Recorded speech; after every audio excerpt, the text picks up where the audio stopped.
Ito yung pinakamalupit na ano. Ang tawag dyan? Pintador. Ano? Pintoy. Ang hirap maging engineer. Matigas pa yung ulo yung ko, trabahante ko. Yun, hindi sumusunod sa autos ko. Matigas ang ulo.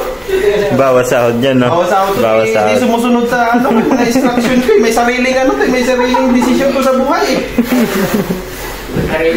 Ang laki-laki ng sinasahod ko dito.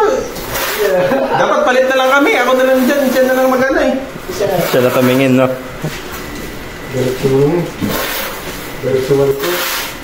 Hindi pa nalinis dito eh.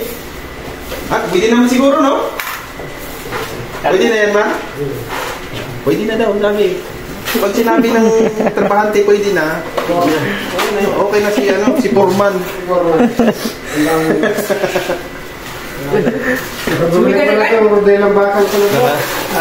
Nakakapagod pala tumingin pag may nagtatrabaho.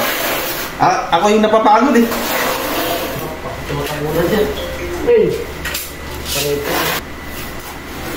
50%. Ano na ang tawag doon? Pradela. Guys, kailangan namin ng Pradela. Baka meron kayo dyan. Padala nyo dito.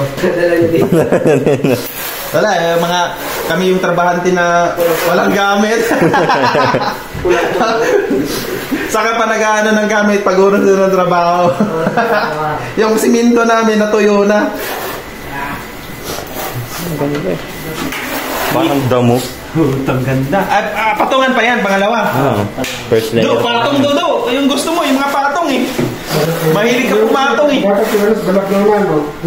Yung pinaka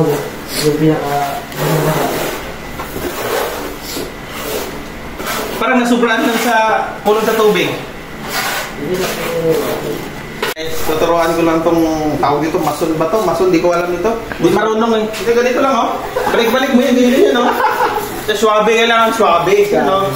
Swabe ba? Nagmamasilya ka na ng babae. Ano?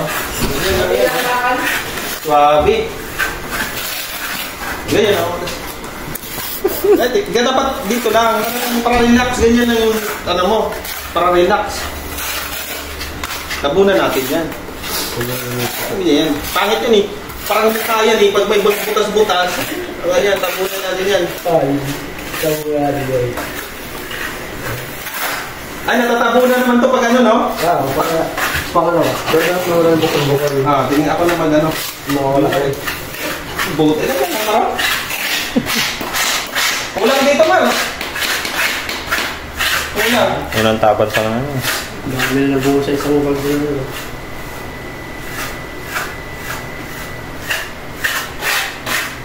Ate, matatabunan pala to. Maganda.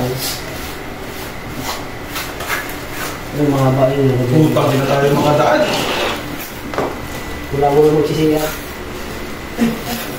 Dapat bilas na dito, no? Mamaya. Ito, Parker. Diyan.